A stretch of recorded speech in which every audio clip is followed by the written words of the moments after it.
It is Wednesday, and it's time for Pop and Politics. We are live talking about the latest in hot topics, news, and entertainment. I'm KJ, and let me introduce you to my co-hosts. We have Crystal. Yana's back with us tonight.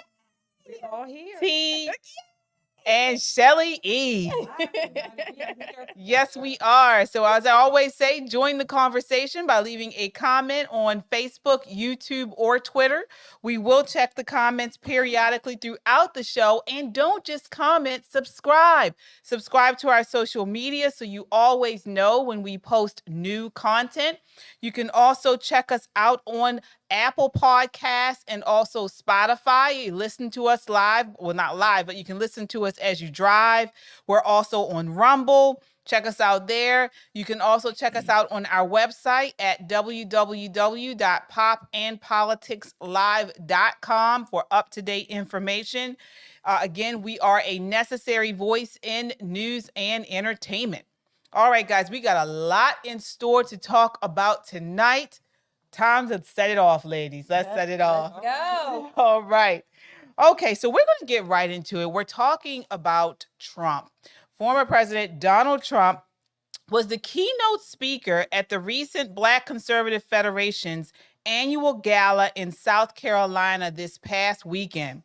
It was an amazing event. We've gone in past years to the BCF Gala. It's always an extraordinary event.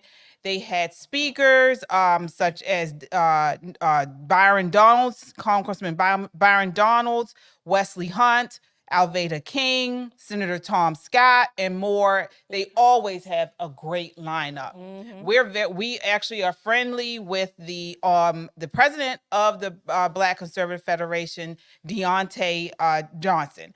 So, you know, we've been there. We know the event, but the media narrative behind this event has been total haywire and incorrect.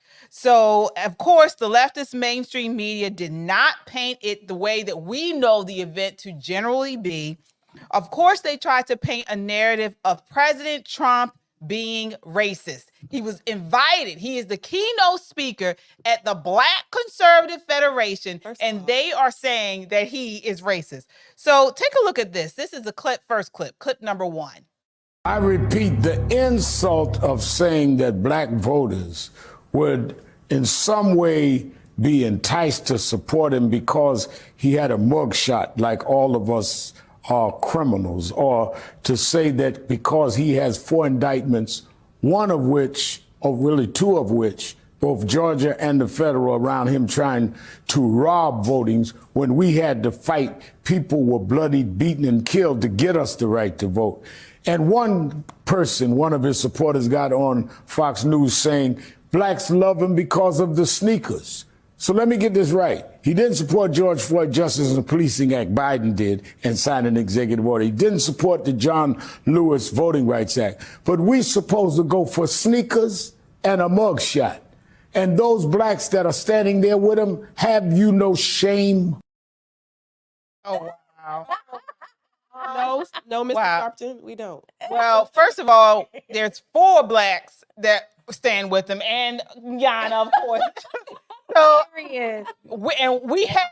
we do have shame. We don't have any shame because there's no shame in supporting our former president, Donald Trump. I want to start off with you, Shelly. Look, let me start. Oh my gosh, I've been waiting for him to say this. When the left is apoplectic, I am ecstatic. And when I saw Al Sharpton, the right ready Rev over there, I knew this was nothing more than just media fodder. First of all, yes, I support Trump. I did it twice, and I will do it again in 2024. Secondly, I have no shame. Let me ask you something, Mr. Al. Do you have shame? Have you paid back your taxes yet?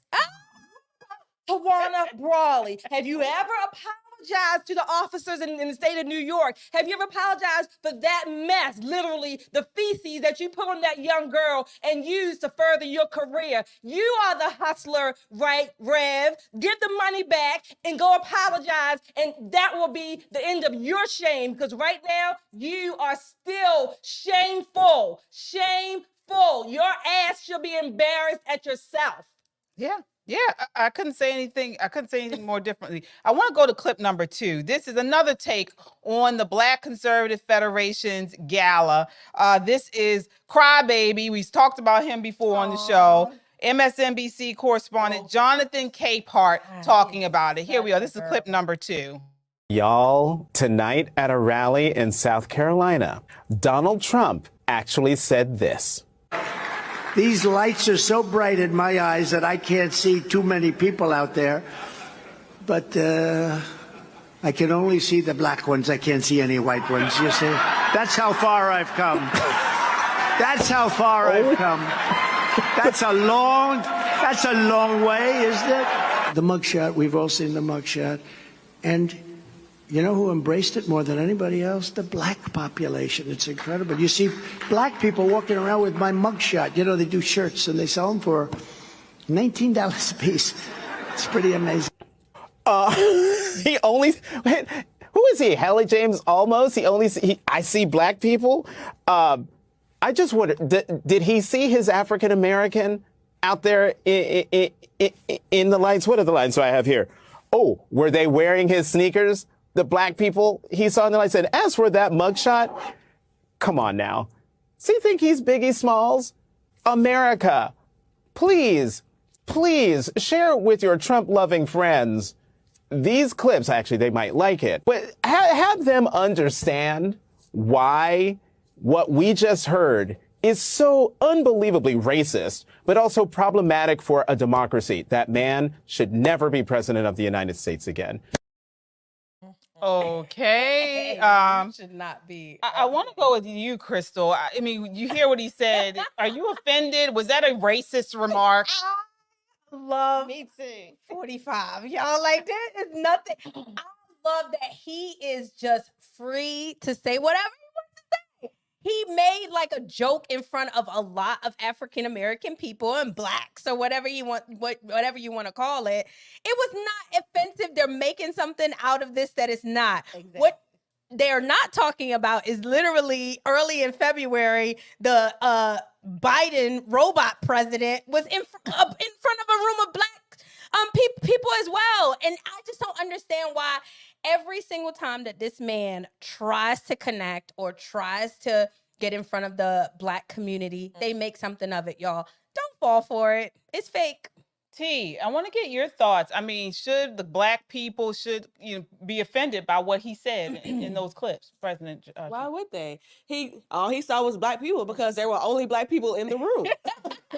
So he didn't say anything that was racist. He just said what he saw. It was black people. It was a Black Conservative Federation gala. Right. Yep. Only black people. It's probably like 2 or 3, that look like Yana in there, because they were our allies, but they were only the people in the room. And then as far as the gay guy talking about, I mean, he really didn't say anything much. He just said, show this to people who are Trump supporters. Yeah, because we saw it. we saw it. We know what really happens. And I wonder if we do this. I wonder if we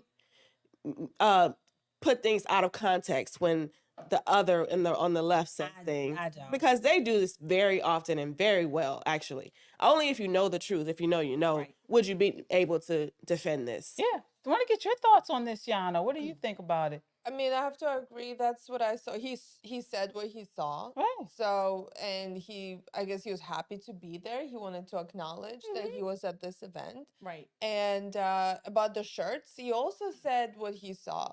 Yeah. He saw that there were black people selling these shirts, Mhm. and that's a fact, and it is what it is.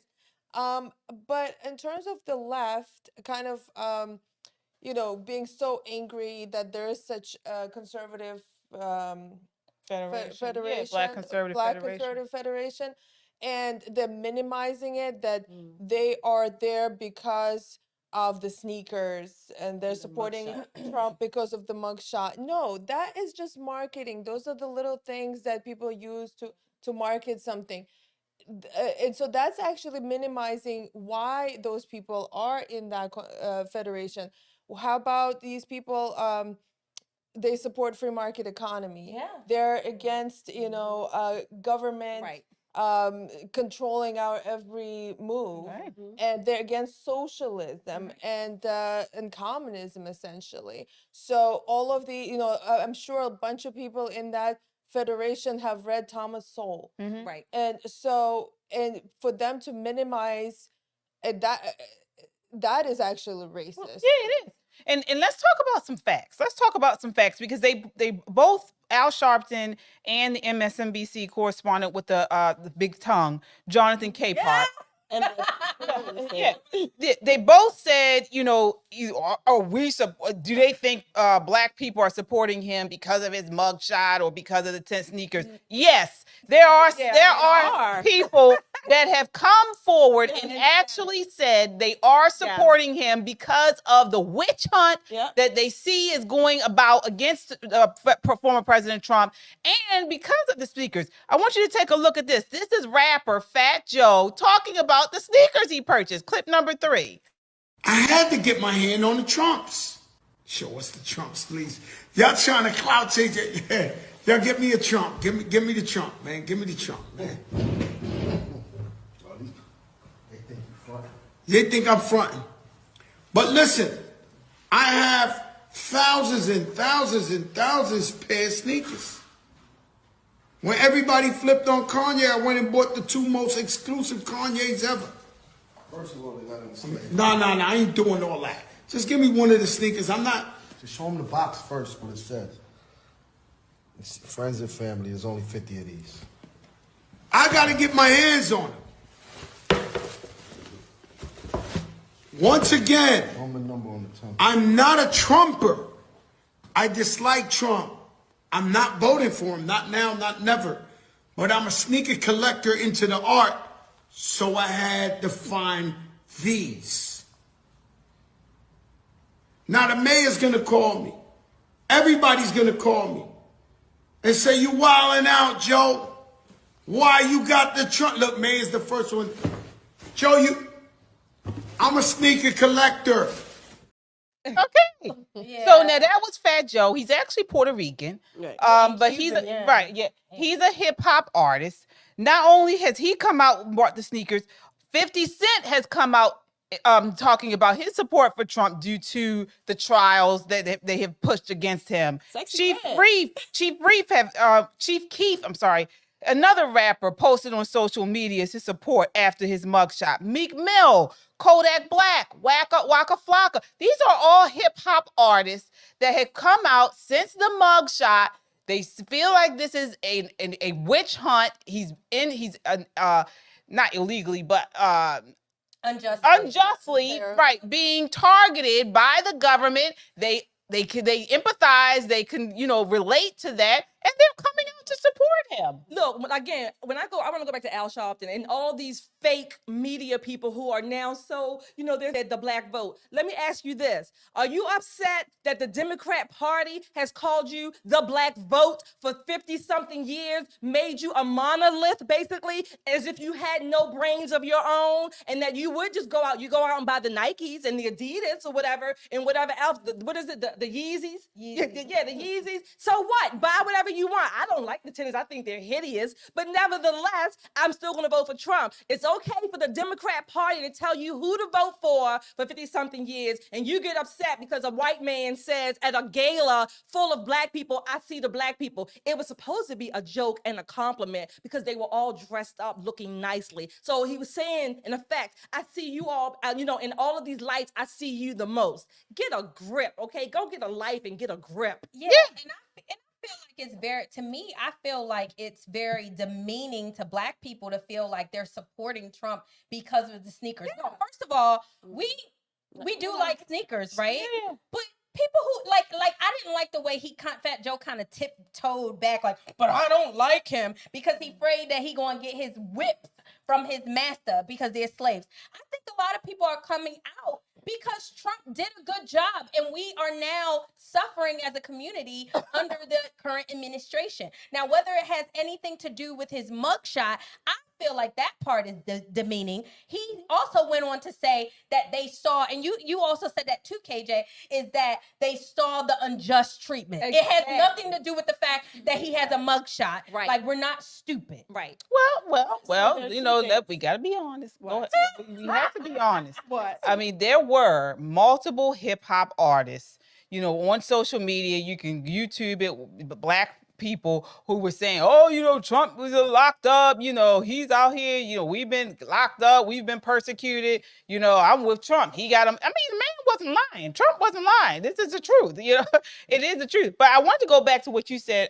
Would you had something to say, T? Did you? Yeah, I was going back to what she said about the other name brands. Like, they wear Balenciaga, who's an advocate for child mutilation, pedophilia. But yeah, they have something to say about Trump sneakers. Yeah, for sneakerheads. Right. I mean, sneakerheads are going to purchase sneakers. Right. That's what they do. Absolutely. And the sneakers are cute.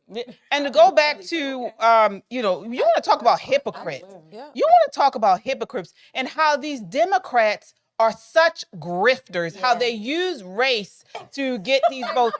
You look at Jesse Jackson. So back in 1998, 1999, Trump was honored guest at the annual Wall Street conference hosted by the Rainbow Push Coalition. That it was Jesse Jackson, DC's based multiracial, multi-issue, progressive international organization. Rainbow Push Coalition is what they used to call it. In 1998, Jackson introduced Trump ahead of his speech at the conference. I was looking for the video because there's video out there. I just couldn't find it. I don't know if they've scrapped it from the YouTube. With these people for decades. And he said, Jackson introduced Trump, whom we called a friend, at the same conference in 1999, where this time he was invited to speak on the challenges and opportunities to embrace underserved communities. Trump was there. He was supporting this. He said, and this is what Jesse Jackson said. He said, he is deceptive in that his social style is of such one can miss his seriousness and commitment to success, which is beyond argument. This is what Jesse Jackson said about Trump. But it's true. He also said, when we opened this Wall Street project, he gave us space at 40 Wall Street, which was to make a statement about our having a presence there. Yeah. He was acknowledging the fact that Trump, who was multimillionaire, maybe billionaire at the time, provided space for these black entrepreneurs on Wall Street. He was giving him praise for it. And now all they want to do is talk about him because he's no longer a Democrat. Yeah, exactly. On the left, no good deed goes unpunished. Okay, exactly, Crystal. No good deed goes unpunished. The black left, or the left in general, are vicious. When you don't cater to their whims and their ways, they are out for life. They want to kill this man. I keep saying that. They really want Trump dead. They don't want him just locked up. They want him dead. And the fact that he is able to now, and I don't have any stats, the numbers particularly, but the fact that he is able to now, he's pulling ever so much from the Democrat Party, particularly black men. Everybody may not like his, his mouth and off and things that he says, kind of stupid things sometimes, but they are pulling from the Democrat Party. And that is why they are up in arms. They are afraid. They are very afraid. So it's like what happened was, what I heard, people said, oh, once he had to pay that $350 million, the next day he wants to drop the sneakers. But look, that's what we do. We got to get that money back. Well, and what I was just going to say, I agree that they're afraid. Yeah. So he and the Black Conservative Federation, they're breaking the narrative of these people like, who was it, Al Sharpton, who was speaking? And he was, why did they play a clip from like the 1950s? I don't get it. Like, every time there's something with the race. They want to go back to Jim Crow and segregation. It's just so like, oh my God, here we go again. The 1950s, like it's over. It's black and white. Come on, blacks that want to vote. I mean, the footage is not even in color. We have blacks that want to vote can vote. That is the truth. They don't need no IDs. We got IDs, okay? You can't go to the liquor store without an ID. You can't go to the club without an ID. All the things that us blacks like to do, because you can't do put out an idea. They're So we afraid gotta- that their narrative is going to be destroyed. Exactly. So, and they won't be able to use that over and over and they'll lose their jobs, they'll lose their donations, whatever, their livelihood. And the thing about it is, it is a narrative. It is a narrative that they're pushing. However, the facts remain that we are in a crisis under this current administration. Absolutely. We are at a critical point in time. We need to get Biden out. We need to get Trump in more than ever now. And Gallup poll supports it, talking about the border crisis, talking about how these illegal immigrants coming over here are not only taking over our social services, but they're committing crimes. A new Gallup poll finds a record high number of Americans believe illegal immigration is a critical threat to the nation's vital interests. The latest survey of more than 1,000 adults nationwide, conducted February 1st through 20th, shows 55% of U.S. respondents believe large numbers of immigrants entering the United States illegally is a critical threat, as they should believe, to the nation, up 8 percentage points from last year's poll. The significant majority of Americans deeply concerned about the illegal immigration surpasses the previous high of 50% recorded in 2004. And so this is coming in on the footsteps of what has occurred recently to a young college student. The White House was slammed on Monday for releasing a woefully inadequate statement about the shocking murder of Laken Riley. If you guys don't know, I encourage you to look this up. Police have charged Jose Ibarra, a 26-year-old Venezuelan immigrant living in the U.S. illegally, for murdering Riley, a 22-year-old Georgia college student on the University of Georgia campus last week. Court documents allege that Ibarra didn't simply kill her. And this is what we're seeing with a lot of these immigrants. He brutally beat her. So he disfigured her skull, is what news reports are stating. The heinous crime has brought increased attention to the border crisis and President Joe Biden's immigration policies, and the administration's response to Riley's murder isn't helping. This is what we're seeing, Shelley, all across the country. Now, we just talked about this a couple weeks ago. Sonny Holston was on The View saying, there's no issue with illegal immigrants committing crime.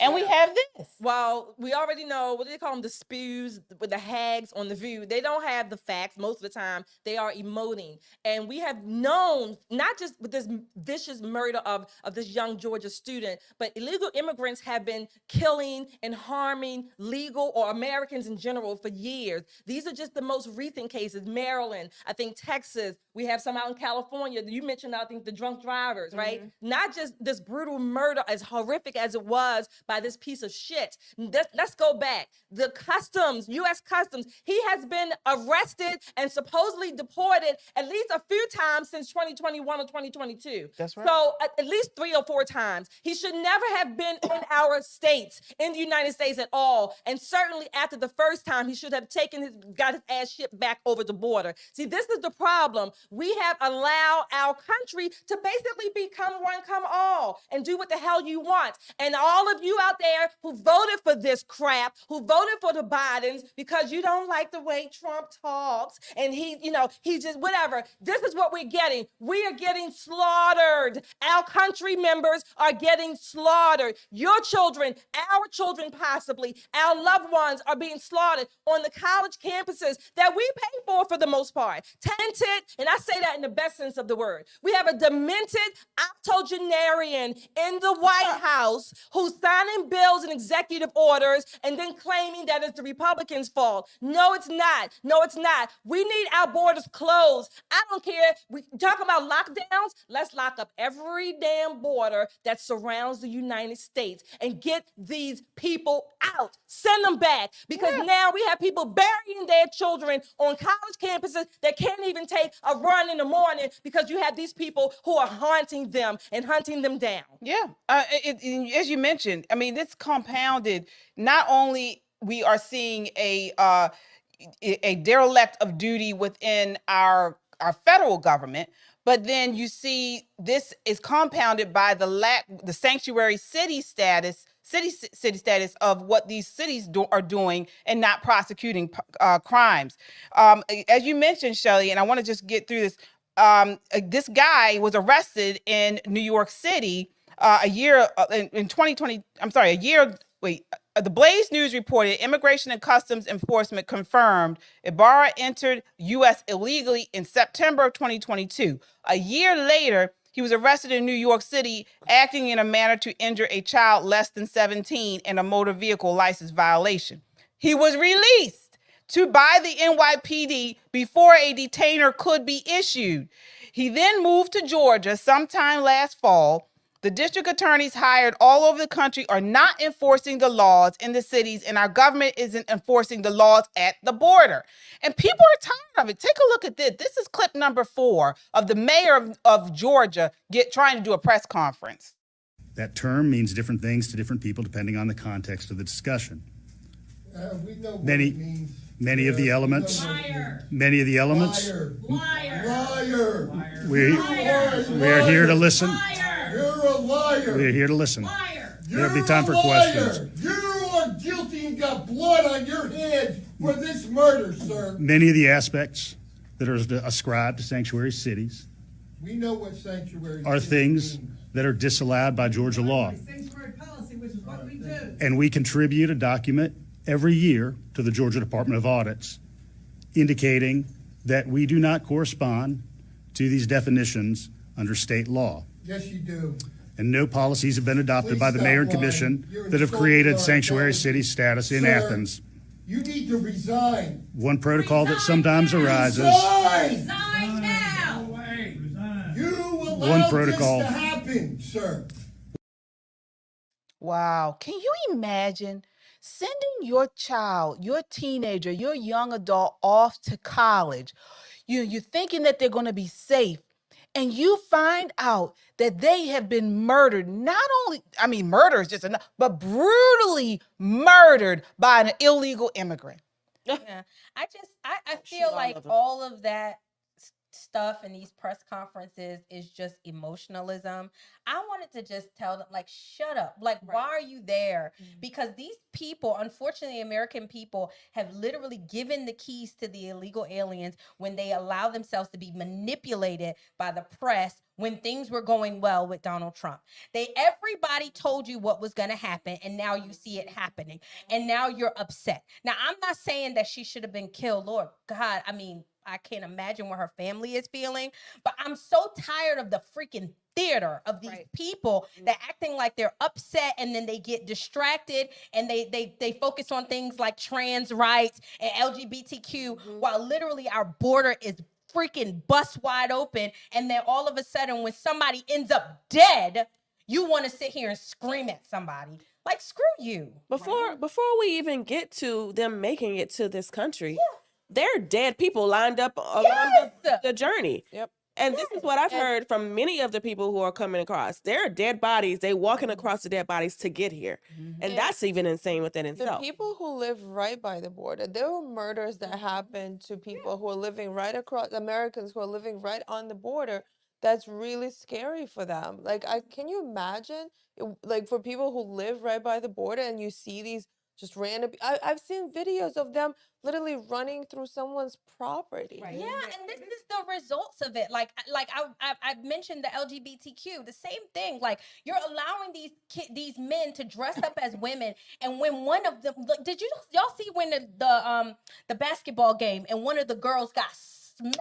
Got beat, and then you want to just go to a press conference and get so mad. Like, this is the results of what you guys do every single day, and you're guilted into allowing these women and children to come across the border, and all the signs are leading to this is killing your children's future. And then Absolutely. something And happens. it's dudes coming across the border. All the videos that you see, it's like a whole bunch of dudes and of all kinds of ethnicities from all over the world. They're pouring in from all over. When men. I say, again, my alliteration, that progressive policies pulverize, the word pulverized is another word for dead. Yes. He's talking about definition. Destroy. Right. He's talking about definitions. Well, let's get a thesaurus out, because another word for dead means, again, destroyed, pulverized. You're burying someone, not breathing. And can you imagine burying your 15, your 18-year-old who's just starting his or her life on a college campus, no less, not to mention the other Americans who are just killed or murdered going about their day, their business, daily business. And Shelley, So, we haven't seen the worst of it. Like, I think it was Andrew Tate was talking about when you have a home that has no dad, meaning no protection, no father, and then you allow these military age men to come in, Exactly. and while all of the men that are supposed to be protecting us are either castrated, don't have sex with their wives, not allowed to say nothing, your kids don't respect you, and then the other ones are dressing up with makeup and a dress on. Like, men from the other parts of the world are not like that. No. And then they're going to come in here and they're going to behave badly, and they're going to do that to your children, and then you're going to wonder, like, well, what happened? Well, you talked about, people, women, young kids, women being left unattended to. This happened right here in Maryland. Yeah. An illegal, this was recent, an illegal alien from El Salvador has been arrested and charged with murder in connection to the February 8th slaying of a 2-year-old Maryland boy, Jeremy Poole Caceres, and the grievous wounding of the boy's mother. So prior to allegedly killing the child, Salvadorian national Nilson Gradios Trejo was twice arrested and twice freed in nearby Sanctuary County, despite an outstanding removal order and detainer request from immigration officials. This was right here in PG County, Maryland. Exactly. The Americans, look, citizens, we are left out, if you will, ass out to the whims and the murders of these illegals. But go down, try to get your butt over in the White House. You're going to be hemmed up. His family, and again, this demented octogenarian in the White House has all the security that the world could ever want. But us, our people, we're ass out, left to the whims to be murdered, slaughtered, raped, our children, our girls, our sons and our daughters, while we're supposed to be protecting that house down in 1600 Pennsylvania Avenue. I say enough is enough. Maryland's governor, whatever, has a policy called the Enough Act. Enough is enough. Again, strap up. Get your guns, Americans, legally, get educated, call me, email me, I'll tell you how to do it. We need to strap up and take back our house. Well, look what they're doing with that. I mean, at least here in Maryland, they're trying to take away our gun rights, concealed carry rights. Call me, text me, yeah. send me a message or whatever. I mean, that's the next phase. We're being attacked throughout the border. They're not enforcing the laws via the prosecution with these George Soros prosecutors. And then on top of all that, they've implemented laws to restrict our gun rights. Yeah. Right. But before we move on, I do want to acknowledge our super chatters here. Thank you so much. We have here, let's see. So we have a super chatter here. Krista. All right. Okay, Mark. Hi, Mark. Thank What you. does he say there? He says, I always look forward to hearing from my ladies. Keep spreading the truth. Yes, sir. Thanks, Mark. Thank you so much for watching. Always North every Carolina, week. right? Yeah, thank you. And Jude, I think Jude is new. He says, I was a subscriber to Metro Conservative Media. Okay, channel. But y'all disappeared all of a sudden. I just found your new. Hey, welcome back, Jude. Yes. Thanks, Jude. Thank you so much. Krista. Hey, Krista. Hi. She says, this is too heartbreaking and terrifying. I pray for us all. Love and honey to my sisters and the Pop family. Yes. It's terrifying. It is terrifying. Yeah. And this is why we support Trump. Yeah. And again, I said it last week. You guys know I'm not the biggest Trump supporter, but I recognize that when he was in the White House, we were safer. Our border was not as many people was coming in. We had freedom with our rights and things like that. The economy was on track.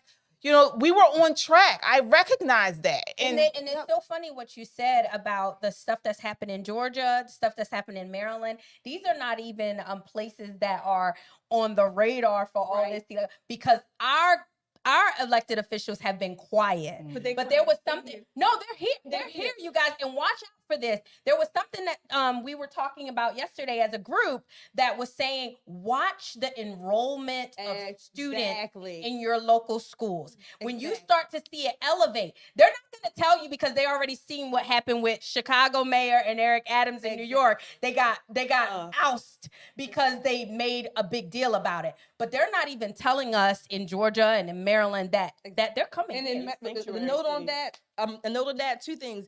The population of Baltimore has been decreasing, but the student enrollment is increasing. Where? And Maryland overall has lost people over the last 10 years, but yet the student population, they're going to be quiet about it. Yeah. You were going to say something, Jan? Well, I was just gonna say that we need a strong leader. Yeah. I mean, the country cannot survive without a leader who is protecting the country. So right now we do not have protectors. Yeah, we don't. I think we don't. Jude made a comment earlier about the reasons that they're trying to get us not to like Trump are the reasons that we like Trump. Exactly. Because he's brave, because he talks, he's not, he's an not alpha. afraid. He's an alpha man, first of all. Like KJ, I'm Daddy not is MAGA, but because he's an alpha man and he's a fighter, obviously. Exactly. So we like to see those things. I am MAGA. Yeah. And to, you mentioned right. We knew Crystal. Wait, Crystal, you mentioned about the schools, and this is what Dr. Phil was talking about on The View this week, talking about the not response, but the outcomes of the lockdowns during the pandemic on children, on young adults. This is our View segment. Take a look here. This is clip number 5. Highest levels of depression, anxiety, loneliness, and suicidality since records have ever been kept. And it's just continued on and on and on. And then COVID hits 10 years later, and the same agencies that knew that are the agencies that shut down the schools for 2 years. Who does that? Who takes away the support system for these children? Who takes them away and shuts it down? And by the way, when they shut it down, they stopped the mandated reporters from being able to see children that were being abused and sexually molested, and in fact sent them home and abandoned them to their abusers with no way to watch, and referrals dropped 50 to 60%. So there was also a pandemic going on, and they were trying to save kids' lives. Remember, we know a lot of folks who died during this. So it wasn't, people weren't laying around eating bond, but, well, you know what? We're lucky. Maybe we're lucky they didn't, because we kept them out of the places that they could be sick, because no one wanted to believe we had an issue. Are you saying no school children died of COVID? I'm saying it was the safest group.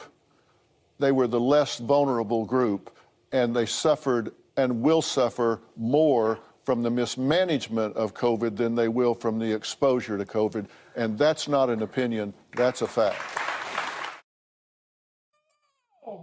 Yeah. These women, The View, the teachers unions, the CDC. Disgusting. They have blood on their hands. Absolutely. They have blood on their hands. And if you want to talk about propaganda, if you want to talk about miscommunication, misinformation, look at what happened during the pandemic, during the lockdowns. There was no justification at all for what they did to our children. And nobody is even saying anything about it. I mean, congrats to Dr. Phil for saying it, but the fact that you guys are still allowing these idiots, these women on The View, to sit there and feed these people these lies, nobody has taken any responsibility for the hurt and the harm that have been done with COVID and the lies and all of that other crap. Nobody. No. Let me, I want to get you in here, Shelley. I just want to say, I have never in my life known personally, so many teenagers that have committed suicide due to these lies. In my life. Yes. In my life.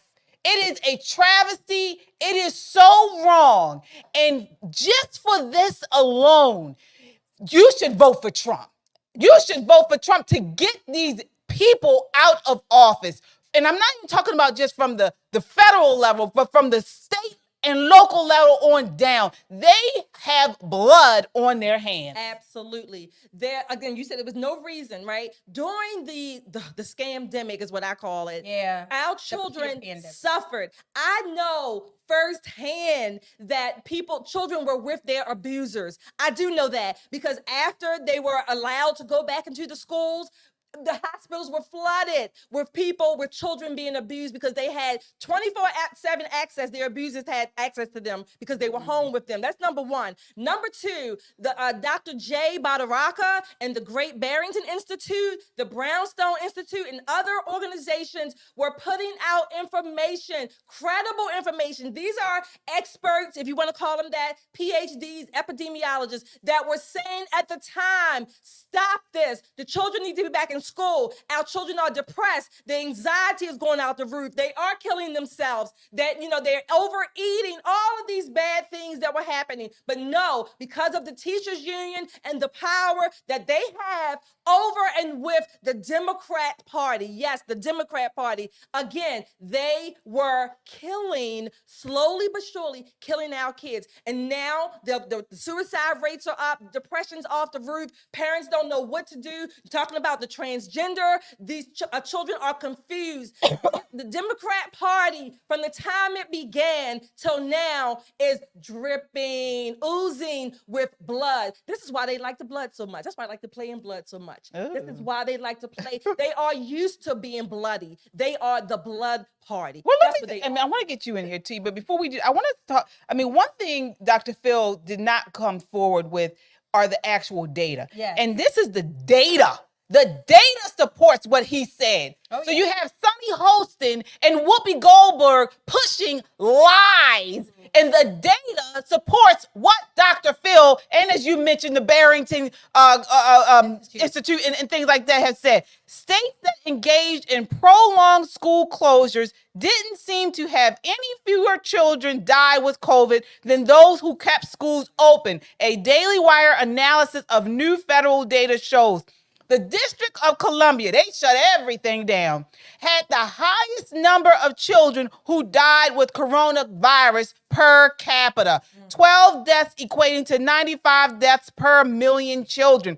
Even though its schools were almost completely closed for the 2020-2021 school year, with its school coronavirus policies arguably the most draconian in the nation. Wyoming, which has a nearly identical population size to DC, whose schools remained opened more than any other state, had the fewest deaths per capita. The data supports this. They were wrong, and they should be prosecuted for what they did. Right. There were so many things done wrong during that time. We did shows on this after shows during that time. It was awful. The way the children were affected, the long-term effects of this. We're still seeing in schools that the kids are not writing well, they're not reading, they're they cannot regulate their emotions because they were, for at least a year, they were not in the proper environment, so they can't control their emotions now. And how about really small kids as well? So the first 3 years of a child's life is really important. And so there's small kids who were 1, 2 years old, and they couldn't see other children of the same age. And there are some parents who thought that their kid was autistic, because of speech delay. Yeah, but they weren't. Exactly. So and hearing, because I'm sorry, we're in math, but go ahead, I'm sorry. I will say that 2024 is the class that started school or went into high school. This is the graduating class from COVID. And I know for a fact that some guidance counselors, they've worked so hard to restore these children's their grades, their psychological needs, they have children that went to therapy because of this whole pandemic situation and them going to school over the computer and not seeing their friends and not being able to interact. So it's really taking a toll on them. And they're graduating this year, the ones that started high school. They're graduating this year, but it took a lot of work for them to get back to where they need to be. But let's be honest, you guys.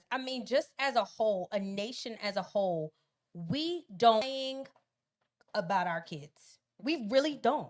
Our nation has abandoned our children completely. We're allowing people to tell them that you can put hormones in them and puberty blockers. We're allowing people to cut off their breasts. We have whole cities where kids cannot even read, but we have blacks marching for crackheads and drug dealers. No one cares about our kids. No one cares about our future. We have whole grown mothers, 40 and 45 and 50, doing TikToks while their kids can't read. Exactly. We have a problem, you guys. The problem is way bigger than we could ever imagine. And it's bigger than Trump. You can't blame Trump. You can't blame Trump because your kid can't read. That's right. Yeah, you're right. His kids can read. Right. Oh, and the entire school districts have problems. Baltimore. Yeah, Baltimore. I just found out today, well, because I do talk to people in the education community, and that in Baltimore, at least, I'm sure Baltimore County, at least Baltimore City, we're just talking about, homework, things like that. They don't require homework. No. They don't, like, what? Yeah. And the way that they say it is with so much authority. Like, we know better. These are like real officials. Homework should not be taxing. It's like, what? So they're not learning at school. No. They don't go home to learn anything. And then they won't even test them to see what they learn. They're getting all this tax money. Just Violent. Right. And they think that they're experts. Yeah, These are the same kind of experts who shut down schools. Oh, I'll tell you these experts. Experts. And the crazy thing is, I don't even say crazy. The awful thing is that they're trying to delete or recharacterize what what has happened. Rewrite. But if you search deep enough, you can find this stuff. The Chicago Teachers Union tweeted out back on December 6, 2020. The push to reopen schools is rooted in sexism, racism, and misogyny. Yeah. These are the teachers union. California Teachers Union back on union spied on parents who wanted schools to reopen during COVID. Emails support this. This is a New York Post headline. Daily Mail, radical AFT president Randy Weingarten, who pushed 18 months of school closures during the pandemic, is accused of gaslighting parents by claiming children suffered whether they learned remotely or in person. We know these are lies. These are lies. Once again here, back in January 2021, Chicago Teachers Union leader is blasted for pushing to keep schools closed because classrooms are, and I quote, unsafe, while she vacations in Puerto Rico. And parents are not mad enough. And unfortunately, our nation has abandoned our children. Yeah. Like, why do we? Nothing is the focused on our Republicans- children. the Nothing but Republicans are negative. Like Oh. nothing, even the laws, you guys, like not even teaching these kids. They're violent, they're angry, and then they're saying, oh, don't put them, like jail, it helps Well, them to not, like the threat of jail. Nobody cares about our future. I'm sorry, because the parents are children themselves. Well, I mean, you're right. mentally. And let's get something straight. We talk about teachers union. Well, actually, the definition is in the title. It's the teachers union. Not the They are students. advocating for teachers for their pay and for whatever other benefits that the teachers want. They don't give a damn about your students and our kids. They are advocating for their own professional organization. You all, I've said it many times. Get your kids out of these schools. Yeah. They are doing more damage than any good. They're not reading anyway. They're not learning. They don't know how to do math. A whole city, like whoever said it, Crystal Yana, Baltimore, Chicago, LA, New York, all of these places. And yes, they happen to be run by Democrats. And many of them look like the four of us. Sorry, Yana. Yeah. And speaking of that, speaking of corruption, Does it look like me? right, they are. Yeah, they certainly are. Especially in where you live. But speaking of corruption, speaking of people we need to get out of office, we move on to Fani Willis. So, I mean, yeah, freaking Fani. Yeah, and everybody's been up in Fani this week or the last several weeks. So, yeah, everybody's been in that Fani. So speaking of that, we're talking about her trial. So the trial is still going on. And today, this week has been, I think it was Tuesday, has been pretty explosive. Take a look at this. This is Nathan Wade's divorce lawyer, Terrence Bradley, tied himself up in knots on the stand on yesterday as he said, "I can't recall if I lied." This is clip 6. Okay. Now I want to go, based on what you've just said, let's go to what was Defense Exhibit 26. Okay? In Defense Exhibit 26, which I showed you last time, was 2 pages of text messages between you and Miss Merchant, correct? Correct. All right. Now, the first page starts off by saying, Miss Merchant, like, just date, don't hire him. Do you think it started before she hired him? You see that?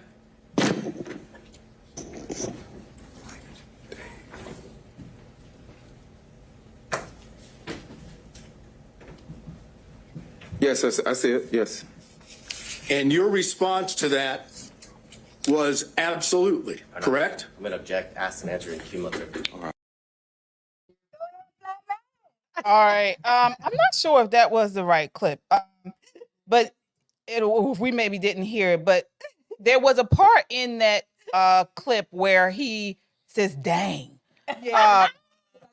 Yeah, under his breath. Could have been him, could have been somebody else, but it was like they got. Yeah, and that's what I wanted to show. So again, Bradley insisted he couldn't remember when his former law partner began his relationship with Willis during a grilling in the hearing that could see the Fulton County District Attorney thrown off the Donald Trump case. So the star witness said, "I can't recall," that was him, at least 10 times when asked if Wade and Willis began their romantic connection before he was hired to prosecute the former president in Georgia.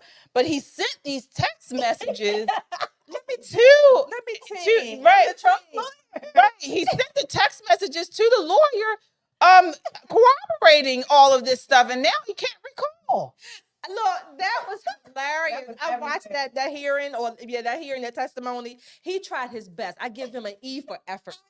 He tried his best. He came up with, "I don't recall. I was speculating. If that's what you said, but I don't really recall."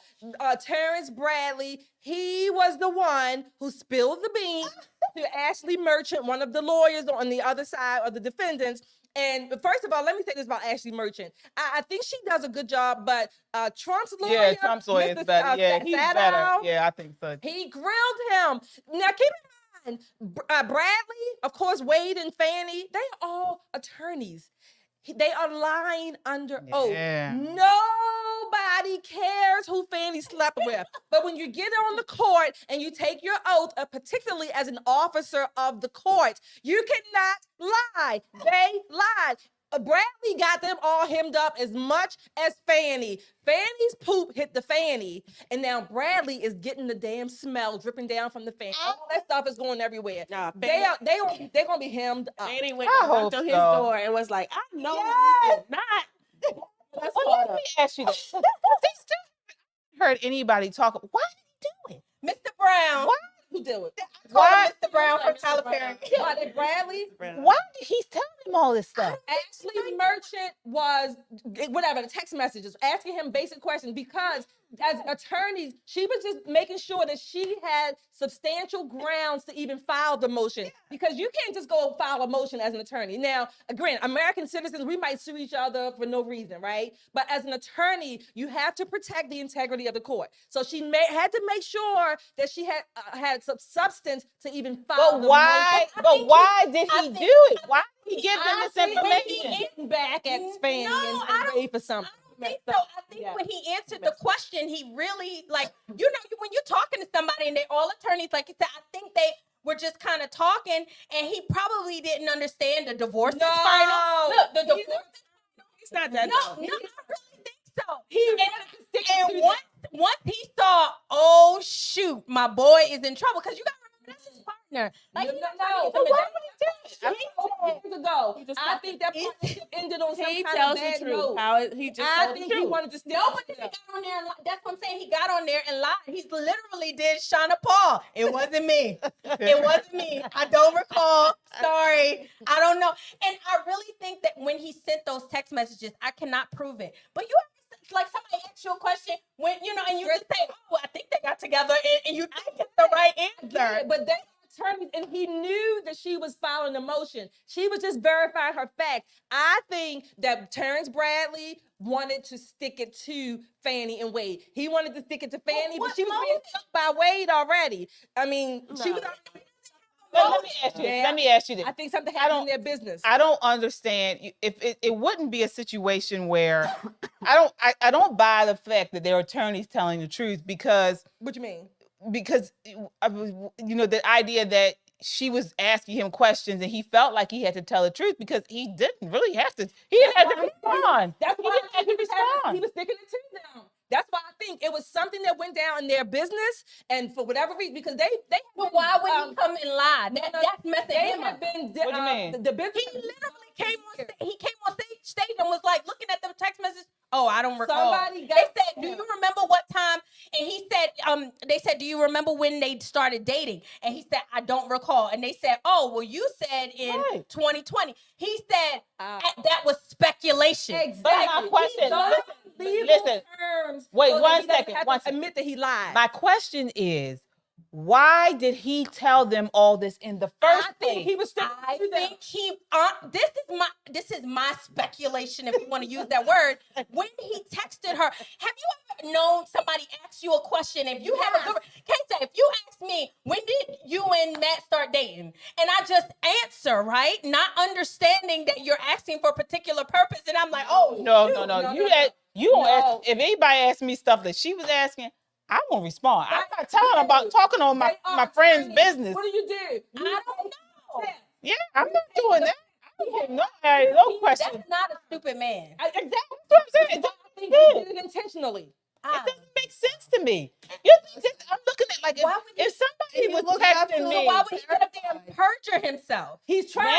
Now they know. Right now he knows. He's trying not to. That's why he said I don't recall, because that was sort of like the legal way to. He knew he lied, but because Wade, some kind or another, Wade and Willis pulled this, this attorney-client privilege. He knows he was the whistleblower. And I believe, my never to be humble opinion, is that he wanted to stick it to them. For some reason, whatever happened in their business years ago. Well, it wasn't years ago. The text messages the text message that he sent, right? No, the text message. 1 second. Off. Oh, because the text messages that he sent are very recent. It was just, I believe, in January. Yes. So even that doesn't even make sense for him saying, "I don't recall," because he literally sent those text messages within like 2 months ago. I think when he sent the text message, and I cannot prove it, when he sent the text message, I think it was out of pure innocence. And then when he realized how this whole thing blew up, were there multiple messages? No, it was just like, when did they get together or something? And he even said it was more than that. The text messages were way more than that. It was about, I think Megyn Kelly talked about it today. When you print them out, it was like 30-something pages of text messages. Yeah, I have the text messages. You're right, because you're right. Megyn Kelly did talk about it today. Yeah, and she went. And she texted you. Look, you got the text, right? Yeah. Megan texted her. No. You're lying, y'all. No, but Megan, please. I mean, it's a text message.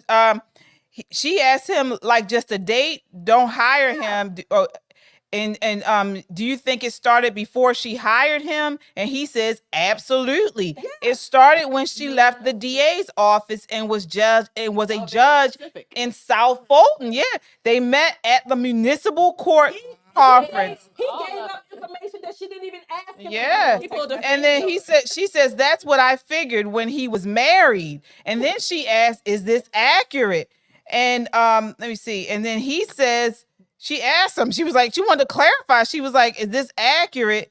And he says, changed the municipal court. She had their roles incorrect, and then he told her no, change. It's not the magistrate court. They were municipal court. So yeah, I mean, he gave up information that she wasn't even asking. He knew that she was filing motion. No, I thought that's why he felt comfortable. I think he felt comfortable because he didn't think that it was gonna blow up into. Well, let me tell you. Let me just say this, and we do have to move on.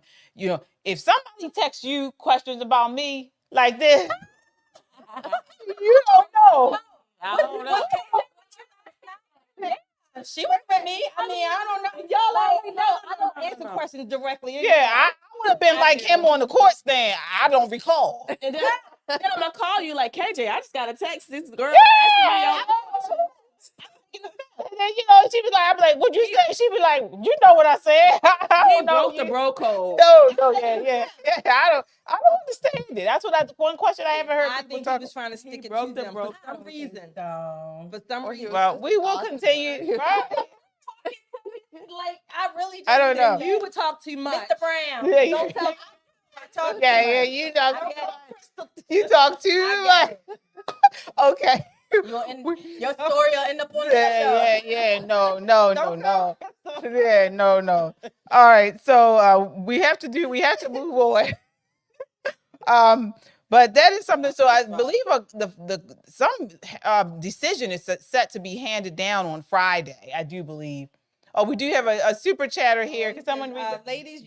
Ladies, I think he meant your passion is contagious. Intellect arouses the soul, and intelligence hit the G spot. Every time God's been well. Hey. Okay, wow. And we have one from Tommy Flynn Music. Ladies, you are doing God's work. Love from Boston. Thank you, guys. Oh, Boston. I love Boston. Boston. Yeah. All right. Yes, Tommy Flynn Music. What kind of music do you? Yeah, can you write us a song? Right, hit the G spot. T might want her G spot hit. Oh my gosh. All right, moving on. See, somebody always got to. Oh my God. What is it? Go. It just came out. Yeah. All right. She said. Oh, so we have another super chatter. Thank you so much, Ron. Thank you. Italian flag? Is that from Italy? Oh, Italy. Yeah, Italy. All right. I want to go to Italy. All right. I know. Should do a show. Yeah, we can. Yeah, if anybody wants to sponsor us to Italy, we will all show up. And we're not talking when we get back. We taking the fifth. Yeah. Don't tell Crystal. Yeah. Good Lord. All right, we do have to move on. We want to talk about Winsome Sears. So viral clip, right? We all love her. She came to our here to Baltimore a couple years ago. Wonderful, intelligent lady. She's the lieutenant governor of Virginia, and there's a viral clip going around about her. Take a look here. This is the next clip. The senator may state it. Madam President, how many votes would it take to pass this bill with the emergency clause? That would be 4/5, Senator. And what would be the exact number for that, Madam President? Yes, sir. That would be 32.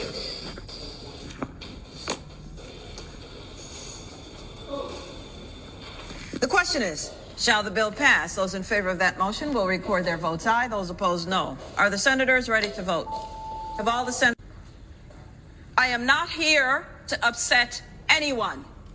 I am here to do the job that the people of Virginia have called me to do, and that is to treat everyone with respect and dignity.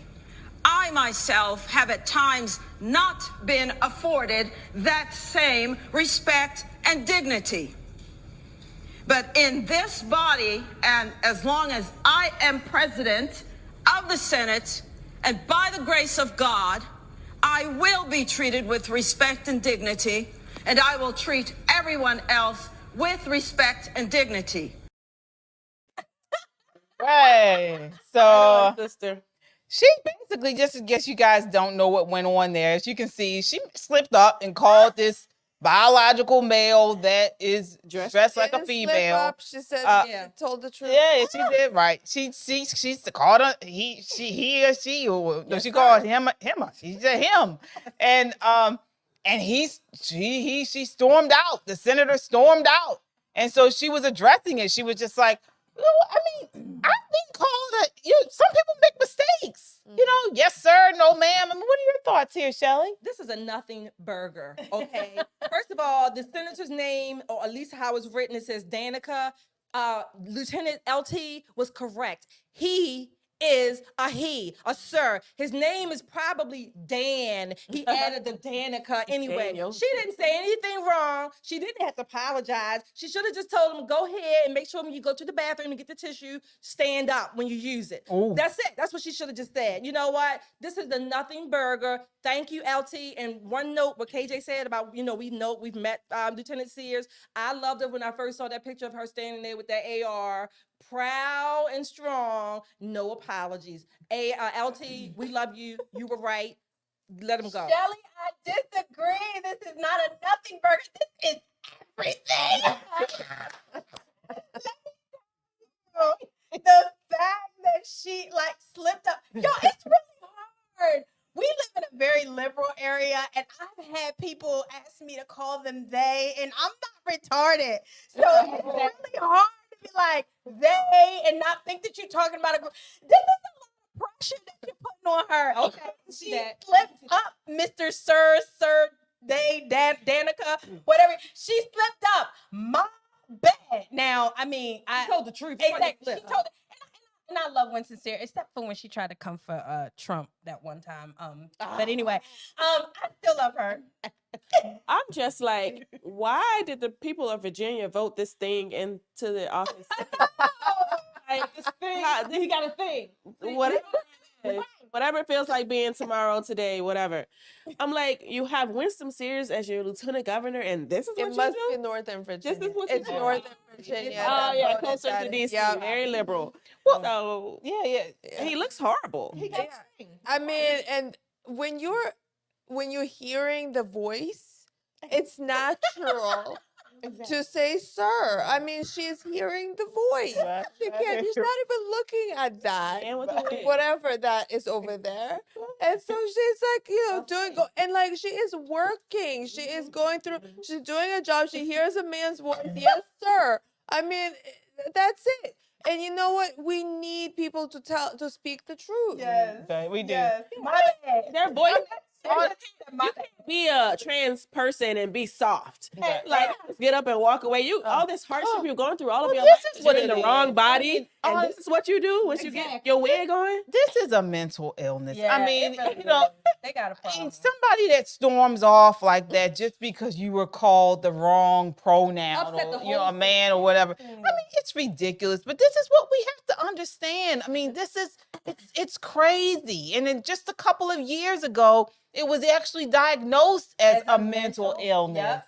So, I mean, the fact that we have to tiptoe around these people because they're fragile, they're off, is ridiculous. And I shared with Shelly today. You know, I had a situation where this is crazy. We live in crazy town. You know, I came across a woman who talked about she has a son, and a teenage son now, and she was telling me that she's now pregnant with and so she's pregnant with a girl, and she starts talking about it, how she actually had to go to I don't know what the actual name, but it's a gender trauma class. No, they make up stuff. Because she was so depressed that she was having a daughter.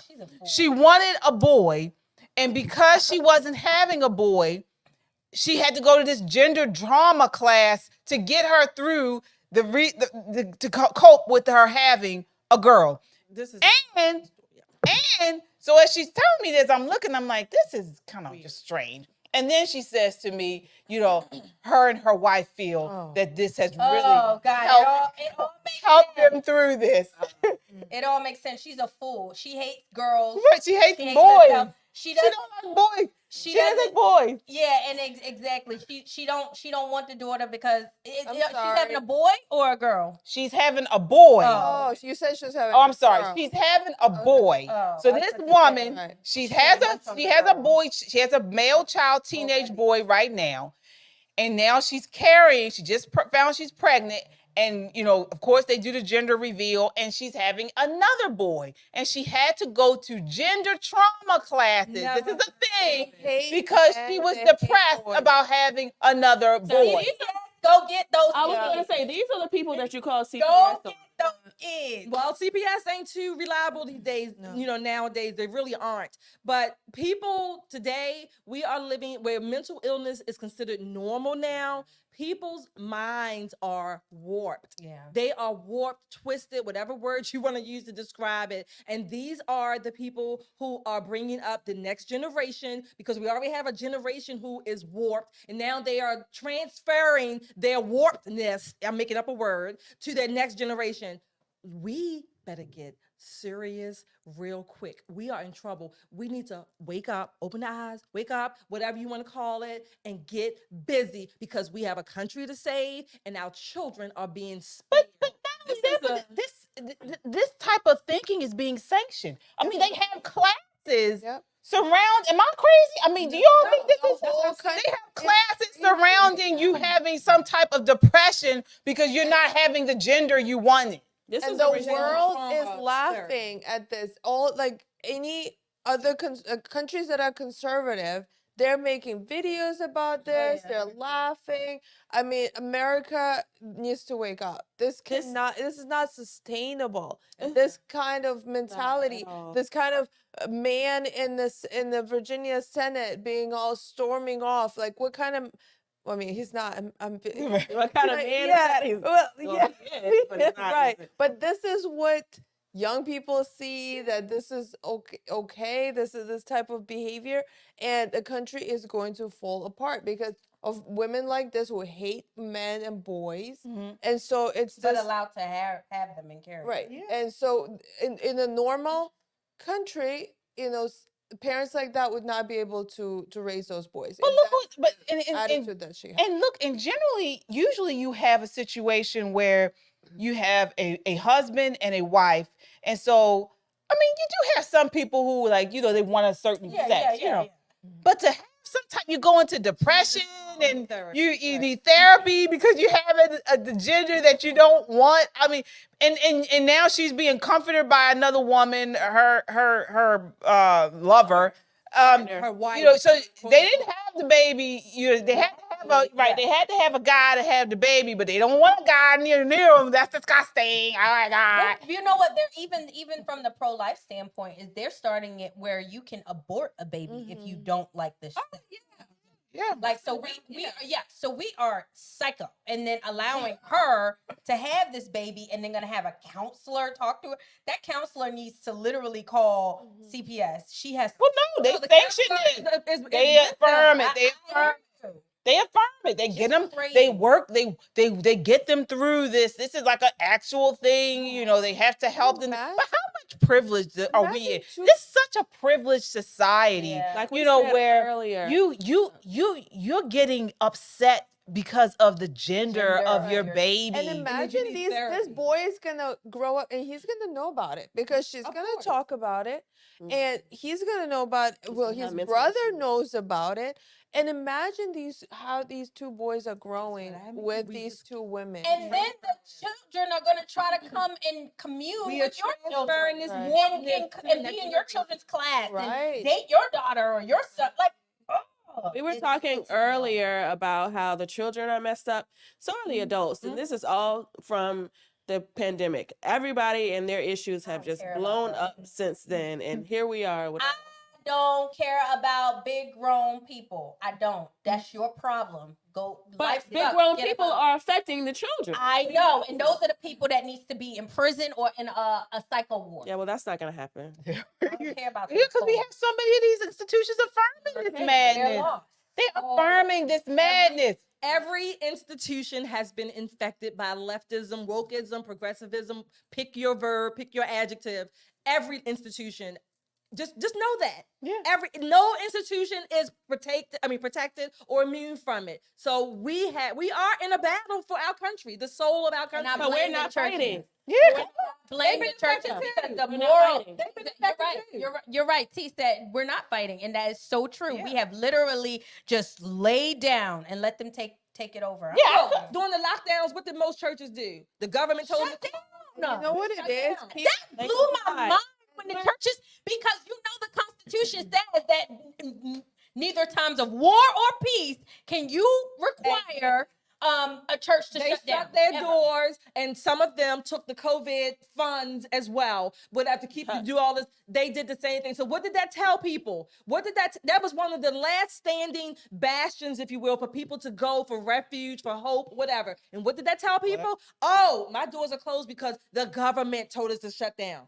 So true. Yeah. What were you saying, Yana? Well, I was just gonna say, people forgot to follow their own common sense, and they're listening to the so-called experts. So during the pandemic, we had all these experts telling us what we should be doing and how we should be locked up and close the schools. Then they have these affirming places where they go and to talk about how it's okay to like hate that you're having a boy and things like that. And they're listening to these psychiatrists and psychologists and experts, and people are questioning their gut instincts that this is wrong. So like people have to get back to their natural senses, like wake up. That's why it's so easy for them to rely on and believe the government or whoever is telling them, because they don't have their own sense. They didn't grow up with it. Either you got it or you don't, and they don't have it. Yeah. And then this was a black woman. This was a black woman that was talking. What privilege you have, where most people are just thankful that they're having a baby. You're thankful having a healthy baby, but nonetheless. Give that baby to somebody who wants to have a boy. And then they're IVFing it with like getting rid of the dads. Like, I just have so many problems with that. And people going to their baby showers and stuff online. I get so mad. Yeah, but like you say, I mean, I know Shelley says it's their right? It's their right to do this stuff. I mean, yeah, they do. It is their right. They are warped, but it is their right. I mean, technically, they've committed no crime constitutionally. But again, the thing is that the government has a place. Institutions have a place. We have gotten to the point where the pendulum has swung, where you don't trust them anymore because of all the damage and the lies that we have been told, particularly, like you said, T, since the scamdemic. So now people are like, oh my gosh, who do I trust? Who do I trust? It's confusion, chaos, which is exactly what the left wants. They want us in a state of confusion and chaos. All right. Well, with that, we do have one last topic tonight. We do have a super chatter. I do want to acknowledge our super chatter tonight. We have here Jeff. Thank you so much, Jeff. What's that say there? It says, "Hello, beautiful ladies." Hi, thank you. He meant to say hello, Shelley. What is that? Hi.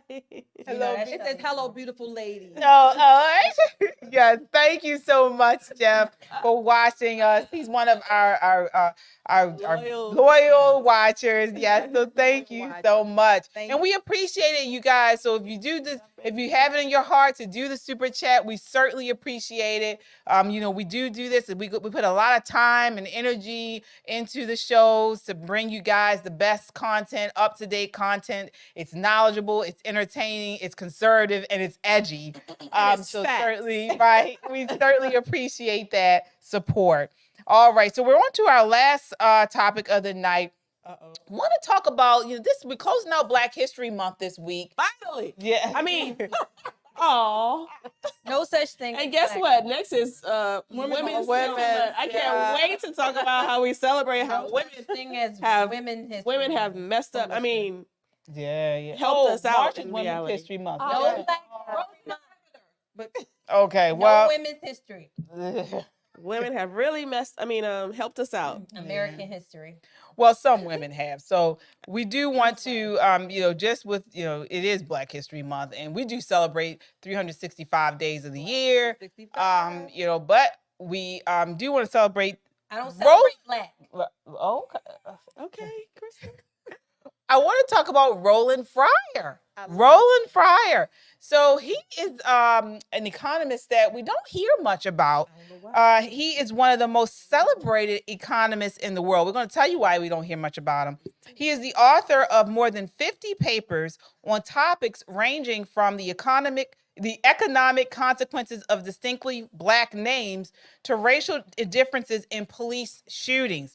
At 30, he became the youngest Black tenured professor in Harvard's history. At 34, he won a MacArthur Genius Fellowship followed by a John Bates Clark Medal, which is given to an economist in America under 40 who is judged to have made the most significant contribution to economic thought and knowledge. Okay. So we want to celebrate him. Take a look. He did an interview this week with Barry Weiss. So take a look here. People lose their minds when they don't like the result. My paper showed, you'll see tomorrow, like some of you, was that, yes, we saw some bias in the low-level uses of force, every day pushing up against cars and things like that. People seem to like that result. But we didn't find any racial bias in police shootings. Now, that was really surprising to me because I expected to see it. The little-known fact is I had 8 full-time RAs that it took to do this over nearly a year. When I found this surprising result, I hired 8 fresh ones and redid it to make sure. They came up with the same exact answer, and I thought it was robust. And then I went to go give it, and my God, all hell broke loose. Tell us about that. What was the reaction? Oh, I mean, well, your former paper published a thing, published a report about it, and it was a 104-page dense academic economics paper with a 150-page appendix, okay? It was posted for 4 minutes when I got my first email. This is full of shit. Doesn't make any sense. And I wrote back, how'd you read it that fast? That's amazing. You are a genius. People lost their minds. I mean, it was like colleagues of mine were going, well, I don't believe these results. He's using regressions. I'm like, well, what the hell else we been using? I mean, we've been using them for ever. That's what you use. And I had colleagues take me to the side and say, don't publish this. You'll ruin your career. Wow. See So what the truth does? Yep. Facts don't care about your feelings, but people do not like facts. We've learned this throughout the last several years. People do not like facts. They don't like data if it does not meet their narrative. And Roland Fryer has found that out. Shelley, I want to get your response. First of all, I love Roland Fryer. I have been reading about him for a few years, particularly since he was when he was suspended from Harvard.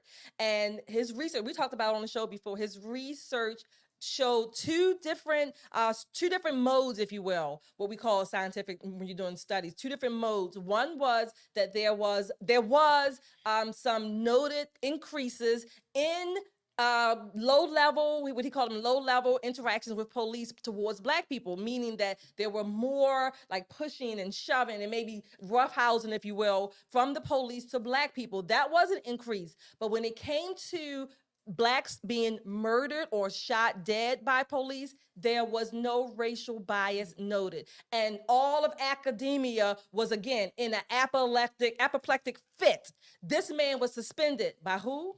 Harvard. And who else was the president? Who was the president? At the time.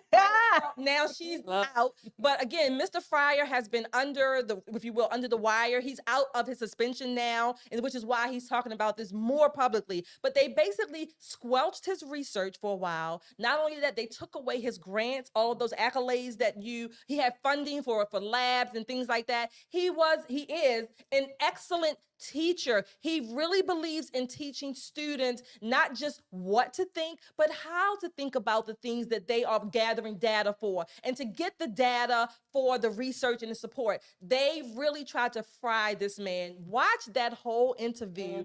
I was in tears when I watched parts of it because Roland Fryer deserves the honor, I think, up there next to Thomas Sowell. Absolutely. What are your thoughts on this, Crystal? It was such a beautiful interview. One of my favorite things about what he said, he had said some really powerful things, but it really resonated to me in my journey, and I think to all of you guys. He said, I care too much about these people to lie to them. Yep. And that's the issue that we're not talking about, is the dangerous lie of racism and police brutality. Like, Black and brown people are dying every single day because they're walking around aggressively or walking around feeling like their life is in danger with every interaction with the police. And then that automatically catapults into the police feeling endangered, and it's just causing the quality of our lives to be so like bad. He even talked about like the schools, like why aren't we focusing on the problems that we can actually fix,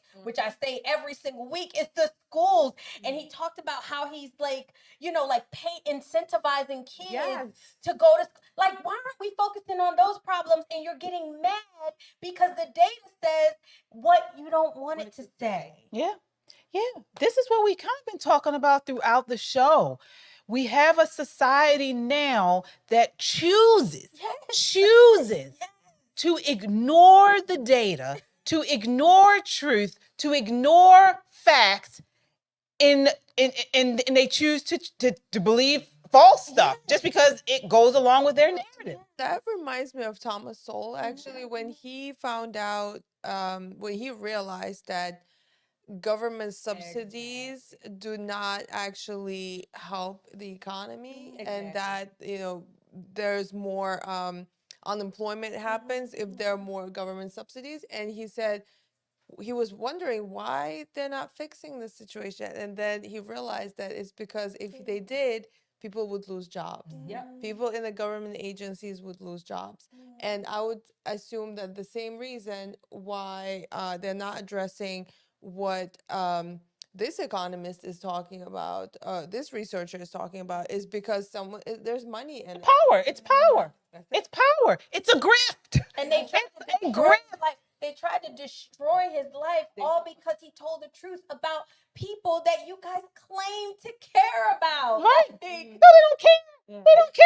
It's a grift. This is all a part of the woke agenda. Like, if he were to say the things that they wanted him to say, he would be praised for it. Oh, he's a genius. Look at this. But because of the woke in these institutions, because of their woke agenda, they go against him. And I can't believe they ruined his career over it. In 2016, y'all, and we're just I've been knowing about this. Yeah, no, what I'm saying is he's just now, like, people are just now, like, talking about it. Can you imagine we would have been able to avoid the George Floyd? Well, we would have been able to avoid those had we shined the light on this particular body of work. Well, he mentioned that, he made that comment to Barry Weiss about your former newspaper tried to make, she left the New York Times because she was a reporter there, journalist, whatever, and she knew that they were lying. So she left and she called them out. So that was what he was making that reference to. Your newspaper tried to basically make it what it was not about. And people focused on the wrong thing. And then he had to go into a suspension and all kinds of Well, look what and they're doing the exact same thing to Trump. They're doing the exact same thing now to Trump. They are trumping up these charges. They are twisting the laws. They are doing all this, the narrative within mainstream media. They're twisting the facts. They're not giving all the facts. Just on the article that we talked about today with the Black Conservative Federation just on the article that they twisted the way that happened at the Black Conservative Federation in Trump's comments. They twisted the whole Charlottesville comments. You know, they've been twisting this stuff. They've been misinforming, miscommunicating, all of these stuff to push a narrative that is a lie. And you really have to dig and research to find out the truth. And what I'm noticing, they silence the credible voices, because one of the things I liked about him is like, he is the guy. Like, he's like that guy. Like, he's like a hood dude. He communicates with them. You know, like he gets it. He gets the DNA. His family came from a long line of drugs. And, you know, like everybody, he said everybody that he grew up with is dead. Like, these are the people that are talking to you and they're credible and they're saying, hey, this is not right. And you would think that those are the people that you listen to. But I love what he said when they tried to destroy his life. I went back to Harvard because I could. I wanted to show people that I could do it. He said it wasn't painful, it was annoying. And he wasn't a victim. He wasn't a victim. Like, even when what happened is they basically charged him with sexual offenses. Like, and he didn't deny it. He said, I did some really bad jokes. I didn't know that I understand. He said, I didn't understand power structure. I didn't understand that these people were offended. He never once complained. He never once became a victim of racism. But those were basically those troped up charges that they used to quote legitimately suspend him as a tenured professor. But one of the things that that really brought tears to my eyes is when he was talking about the culture, if you will, at Harvard, and he said, "I don't covet what they covet." He said, "I will never basically be upset like a middle class person if my drapes don't come on time. That's not important to me." He said, I went into cities, and he did. Part of his research as well was going into inner cities, about 4 or 5 around the country, and he had these experiments where he was paying children to learn. And he worked. said it worked. It worked. Why did it stop? Because he said parents and adults were upset that you have to pay our students to learn. They should just learn on their own. But the data's not saying that. The data's saying if you pay them, they will want it. They'll learn. Why not use it? Why not use it? Yeah, they don't use it because it doesn't fit their So narrative. Harvard pulled the funding for it. They don't want to help Black people. Right. Yeah, They that's don't it. wanna It's a keep grift. them oppressed. Yeah. Those are the people that are keeping because them that's oppressed. what keeps them in power. Right. That's what keeps them in power. And we always say to you guys, we've been reading Color, Communism, and Common Sense by Eli Manning. Definitely pick that up. It details everything. Did I say it correctly? Color, Communism, and Common Sense. Yeah, What did you say? yeah, that's what I said. Color, Communism. It's Manning Johnson. Manning Johnson. I'm sorry. Our producers are laughing at us, you guys. Manning Johnson. Manning Johnson. Eli Manning. No, Eli Manning. That's the CB. That's the other. That's the CBD. Sorry. Manning Johnson. Eli Manning's on Manning your Johnson. mind, eh? I don't even know who that is. I just want to know. New York Giants. I don't know. You know Yana? Oh, good. Okay. So I'm not the Yana's only our bar. one. Yeah. All right. So definitely pick up that book. It details. It was written many, many years ago, and it basically is like a gameplay of what they are doing currently. So Shelley has it there. Yeah, I got it in 2022. Yeah, take a I look. normally put a date in every book that I get, a year, a month, and a year. Yeah, so I haven't definitely. read it, but I heard it's a quick. Yeah, take a look, because this is what they're doing. It's a grift. It really is. They don't care about Black people. They don't care about women. They don't care. They just want to use these people to stay in power and keep these people oppressed. Yeah. So that brings us to the end of the show. Thank you so much for watching. Oh, we do have one additional super chatter. Wow. Oh, yes. Thank you so much. Come on, Mr. Producer. All right, Justin. What's he say there? Well, where's our working job trauma? I We get our own flag, right, Justin? Stay blessed, ladies. Your buddy in Borough, Ohio. Oh, Ohio. Working a job is traumatic, y'all. I know. For we need women. what is it? Job therapy. Is Yeah, that it? yeah. No, they have that. It's called EAD. Yeah. Oh, yeah. But, Well, we got too much therapy because people don't not getting. They're really all. All this therapy. Therapy is the grift. Therapy is a Stay out of your therapist again, office. some people do need it, and there are some good therapists, but this is becoming a grift. It really is. All right. So again, continue the conversation by checking us out on YouTube, Twitter, Facebook, and subscribe. Follow our individual accounts on Instagram. So we generally have our Instagram up here for each of us. You can check us out on Instagram and connect with us. We'd like to form a community here of people. So definitely follow us on there. Be more pop stars. Yes, be more pop stars. We are an independent media, and each time you subscribe, it does make our voice that much stronger. You can check us out on our website at www.popandpoliticslive.com. We look forward to seeing you next week. Until then, count your blessings and live a life of purpose. All right, Good bye, night. people. Thank you.